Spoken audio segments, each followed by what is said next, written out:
देखो, प्रधानमंत्री तो कोई दूसरा होगा, मुझे लगता है मोदी जी प्रधानमंत्री नहीं है। इस बार नहीं बनने वाले। भले ही राजनाथ बन जाए, मोदी जी नहीं है। अभी क्या हो रहा है? अब बीजेपी में फूट डालने की बात हो रही है। कल तक जो अटल बिहारी वाजपेयी जी नहीं सुहाते थे, आज कहता अटल बिहारी बढ़िया था। कल मोदी जी नहीं रहेंगे तो कहेंगे मोदी जी बढ़िया था। अगर आज मोदी जी हैं तो कह राजनाथ सिंह जी रहे। अरे भाई, राजनाथ सिंह जी अलग है क्या? राजनाथ सिंह जी की अध्यक्षता के कार्यकाल में ही मोदी जी प्रधानमंत्री प्रोजेक्ट हुए हैं अंकल जी। इस पीढ़ी के सबसे सौभाग्यशाली मानते हैं हम अपने आप को कि हमारे ज़माने में राम जन्मभूमि तैयार हो रहा है। अरे 4-4-5-5 पीढ़ियों से गुलाम बन रहे लोग आज बीजेपी के सपोर्टर को अंधभक्त कह रहे हैं। ये इस देश का दुर्भाग्य है। मैं मोतीलाल नेहरू से शुरू करिए, उसके बाद एक आधा और नेहरू ले लीजिए, एक आधा और गांधी ले लीजिए। 4-4-5-5 पीढ़ी से लोग जो है सो आंख बंद करके वोट दे रहे हैं पंजा छापे। है तो बता दो इसी। अच्छा, आपका सवाल ये है कि कहीं ना कहीं मीडिया जो है वो भेदभाव कर रहा है, आप ये कह रहे हैं क्या? इसमें कोई डाउट नहीं मेरे हिसाब से। तो अभी एक सेकंड अभी जो मीडिया का बाइकआउट किया गया, आप ये कह रहे हैं कि इसलिए किया गया है क्योंकि वो कहीं ना कहीं भाजपा के साथ है। इधर मतलब मीडिया का धर्म होता है सरकार से सवाल करना, ठीक है? अरे यार, आप बात रखिए ना, बात रखिए। बस इतना ही है। मीडिया का धर्म है सरकार से सवाल रखना। जो ये लोग सरकार से सवाल नहीं पूछ रहे थे। और ये भाजपा कर रही है, कांग्रेस ने नहीं किया था ये ऐसा? वो भी किया था, वो भी किया, हाँ वो भी किया था। लेकिन वो भी किया था, ये भी किया, तो यहाँ पर तो वापस से वो कुंडस अभी सुनिए, ये इसी मीडिया का बात करते हैं ना आप। नरेंद्र मोदी को यही मीडिया जो है गोधरा कांड का जो है जिम्मेदार बता रहा था। यही मीडिया जब कोर्ट से क्लीन चिट मिल गया तो नरेंद्र मोदी तो नहीं कह रहा है कि हम मीडिया का बाइकआउट कर देंगे। उसको तो सबसे पहले इस देश से मीडिया को भगा देना चाहिए था। ऐसे ही लोगों के कारण 180 देशों में से 161वें नंबर पे मीडिया आता है देश का, 161वें नंबर पे। अब इसी कारनामों के वजह से अब 180 नंबर पे चला जाएगा। ये हमारा एकदम लिख के ले लीजिए। तो ये बाइकआउट वाली प्रथा मतलब क्या, ये चली आ रही है क्या? नहीं, ये एक उदाहरण है मोहब्बत की दुकान की। आप इसको समझिए, आप समझ ही नहीं रहे मोहब्बत की दुकान का मतलब क्या होता है। एक तो सबसे पहले मोहब्बत जो है वो बिकाऊ चीज नहीं है, और जब वो बिकाऊ नहीं है तो उसका दुकान नहीं होगा। तो जब मोहब्बत का दुकान खोल दिया तो समझ से बड़ा घोटाला चीज है वो। समझ गए कि नहीं? अब इसी में कोई हमारे जैसे लोग अगर कुछ सवाल पूछ दिए कि इस कांग्रेस में कितने लोग मोहब्बत की दुकान पे पैदा हुए हैं, तो लोग गलत मान जाएंगे।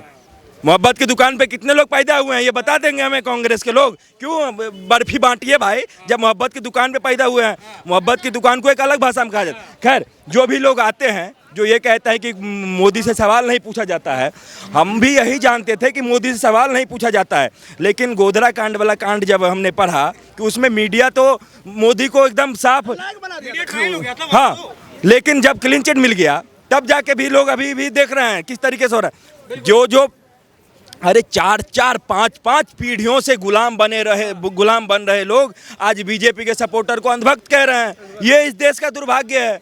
मैं मोतीलाल नेहरू से शुरू करिए, उसके बाद एक आधा और नेहरू ले लीजिए, एक आधा और गांधी ले लीजिए।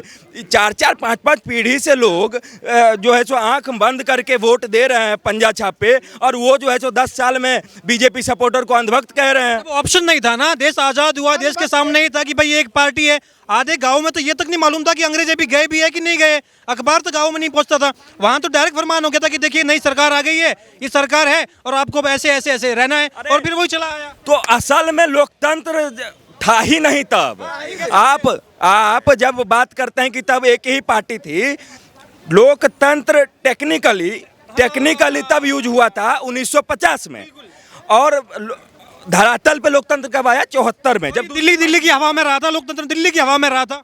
क्योंकि लोकतंत्र तभी जीवंत होगा जब विपक्ष होगा। 74 से पहले विपक्ष था ही नहीं, तो लोकतंत्र धरातल पे तो 74 में उतरा है भाई साहब। अब इन लोगों से पूछ लीजिए कि क्या है, कौन लोग हैं लोकतंत्र के रक्षक बन रहे हैं और सनातन के रक्षक बन रहे हैं। यही राहुल गांधी अगर यदि ऐसे लोकतंत्र के रक्षक बनेंगे तो कल को अगर यदि वो प्राइम मिनिस्टर बने तो देश में मीडिया तो कुछ होगा ही नहीं। जिस तरीके का मतलब ये हुआ कि जो राम मंदिर, बार बार बीजेपी राम मंदिर का मुद्दा लेके आती है कि देखिए भारत में राम मंदिर होना चाहिए, लेकिन इससे पहले क्या जनता के पास में ऑप्शन था ही नहीं कि कोई पार्टी आएगी जो राम मंदिर बनाएगी। और जैसे ही एक जनसंघ का विकल्प आया, क्या भारतीय जनता का जो मूड था वो उसकी तरफ चला गया? ये देखिए, ये आपको समझना पड़ेगा कि इस देश का ये किस तरह का माहौल है कि खैर राम जी तो कन कन में है, शंकर कन कन में है, लेकिन एक जगह होता है भाई साहब जहाँ रामलला पैदा हुआ है, उसी जगह को लेने के लिए हमें वर्षों 500 सालों तक कोर्ट से केस लड़ना पड़ता है। क्या ये चीज़ें जो है सो इस देश को शोभा देता है? हम उस जमाने में हमारे बाप दादा जब जीवन कोई भी केस जाने ही नहीं देते थे कोर्ट में, खुद ही पंचायत करके ले लेते थे। ये सारा का सारा अंग्रेजों का संविधान से लेके पूरा न्यायिक व्यवस्था सारा कॉपी कर लिया, लोगों को पैसों में एक थोड़ा सा आप कुछ बोलिए, कल आपको केस हो जाएगा, जीवन भर जितना कमाए सब कोर्ट में लग जाएगा। एक कितना बढ़िया व्यवस्था हमारे समाज का था कि कितना भी बड़ा मामला हो जाए वो पंच लोग मिलके उसका निपटारा कर देंगे। लेकिन अब क्या है, 500 साल से कोई मामला चल रहा है और अभी जाके सुप्रीम कोर्ट द्वारा कहा गया है, कितना ज़्यादा पैसा का लॉस हुआ, वकीलों ने कितना ज़्यादा फीस लिया, हमारे जितने लोग उसमें शहीद हो गए राम मंदिर के लिए, कितने लोग देख नहीं पाए। इस पीढ़ी के सबसे सौभाग्यशाली मानते हैं हम अपने आप को कि हमारे ज़माने में राम जन्मभूमि तैयार हो रहा है। तो यही कारण है क्या कि भाजपा का जो समर्थन करते हैं कहीं ना कहीं, अच्छा आपको लगता है कि भाजपा का जो समर्थन करते हैं उनके मन में सबसे बड़ा सवाल तो ये रहता है कि देखिए भाजपा ने राम मंदिर बना दिया, अब हमें अगर महंगाई की बात आती है तो चलिए हम देखते हैं, लेकिन राम मंदिर एक ऐसा काम कर लिया जो भारत में होना चाहिए था और कांग्रेस पार्टी वो नहीं कर पाती, संभव ही नहीं था, कोई भी और पार्टी आती नहीं कर पाती, भाजपा ही कर पाती, ये भारतीय जनता को मालूम था। तो आपको लग रहा है कि ये बड़ा फैक्टर है जो हिंदुस्तानियों में और जो हिंदू है खास करके सनातनी है उनके मन में हमेशा रहेगा कि देखिए इसमें तो हम कोई भी जो समझौता नहीं करने वाले। नहीं, मंदिर की लड़ाई अलग है, धर्म की अलग है, कोर्ट ने किया है और इसमें बीजेपी का भी योगदान है, इसमें कोई शक नहीं है। लड़ाई उन्होंने शुरू की, आडवाणी जी ने रथ यात्रा स्टार्ट की, वो एक मुद्दा बनाया। ये सब चीज़ें क्या है ना, देखो जो असल बात है ना, इन ये छोटी छोटी बातें इनको सबको छोड़ दो। असल क्या है कि राजनीति एक ऐसा बिजनेस बना लिया है लोगों ने आज।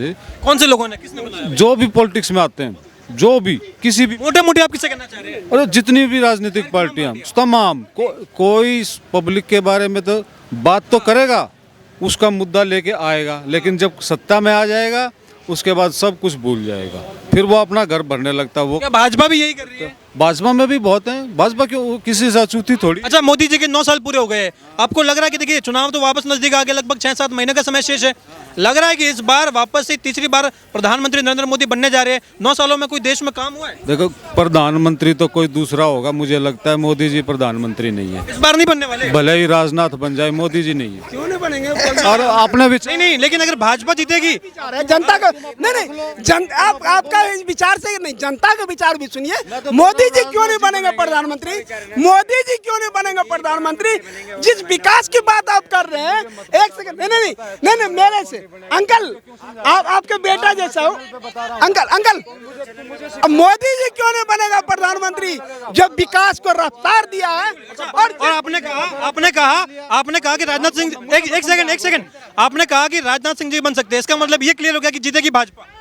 नहीं, कोई जरूरी नहीं है, अगर बीजेपी जीती तो राजनाथ जी है। नहीं, बीजेपी जीतेगी फिर तो चरक क्लियर है ना कि प्रधानमंत्री मोदी। मैंने बोला अगर मोदी नहीं, मोदी जी तो है ही नहीं, किस भाजपा क्लियर कर चुकी है, इतनी सीट ही नहीं आने वाली, इनकी 150 सीट आएंगी। तो राजनाथ कैसे बनेंगे? तो राजनाथ कैसे बनेंगे अगर भाजपा? राजनाथ जी के साथ आने वाले जो पुराने एनडीए के साथी थे, जो बिछुड़ गए, वो भी आ सकते हैं। अच्छा, पहले तो सनातन में फूल डालने की बात हो रही थी, अभी क्या हो रहा? अब बीजेपी में फूट डालने की बात हो रही है।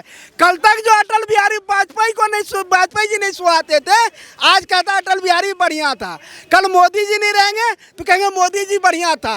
अगर आज मोदी जी हैं तो कह रहे राजनाथ सिंह जी रहे। अरे भाई, राजनाथ सिंह जी अलग है क्या? राजनाथ सिंह जी की अध्यक्षता के कार्यकाल में ही मोदी जी प्रधानमंत्री प्रोजेक्ट हुए हैं। अंकल जी, मैं आपके जानकारी के लिए बता देना चाहता हूँ, एकलौता पर्सन राजनाथ जी थे। आडवाणी जी, चाहे कोई भी जी थे, सबके विचार को दरकिनार करते हुए, देश के मूड को समझते हुए, और मोदी जी को प्रधानमंत्री किसी ने खुले मन से प्रोजेक्ट किया तो राजनाथ सिंह जी थे। और राजनाथ सिंह जी को ऐतराज नहीं है अंकल, तो आप क्यों फूट डालने का कोशिश कर रहे हैं? मोदी जी है, चाहे योगी जी आए, चाहे राजनाथ जी आए, लेकिन जो भाजपा का विचारधारा है ना, जो विकास का रफ्तार है, आपने कहा मंदिर कोई मुद्दा नहीं होता। कांग्रेस के राज में भी तो कोर्ट में केस चल रहा था, आज वही कांग्रेस के लोग कोर्ट में खड़ा होकर आपने कहा कि मैं भी भगवान रामचंद्र को मानता हूं। आपके बोली बानी से भी लग रहा है कि आप सनातनी हैं अंकल जी, लेकिन आप अपने दिल पे हाथ रख के कहिए कि भगवान राम आपके आराध्य है, क्या वो काल्पनिक है? नहीं है। क्या वो काल्पनिक है और क्या राम मंदिर भारत में होना चाहिए या नहीं होना चाहिए? सुनो, सबसे पहली बात तो ये सबके अपने अपने विचार हैं। आपके क्या विचार है? सुनो, इस धरती पे 400 से ज़्यादा पंथ हैं, आस्थाएं हैं, धर्म को मानने वाले हैं, ठीक है। हिंदुस्तान में भी बहुत हैं। जो शरीर धारण करता है, पैदा होता है, कोई भी है, वो ईश्वर या परमात्मा उसको नहीं कह सकते, वो पैदा करने वाली शक्ति अलग है। बिल्कुल, लेकिन मेरा सवाल ये है कि क्या राम मंदिर भारत में होना चाहिए था, हाँ या ना? नहीं, मंदिर तो था, होना चाहिए।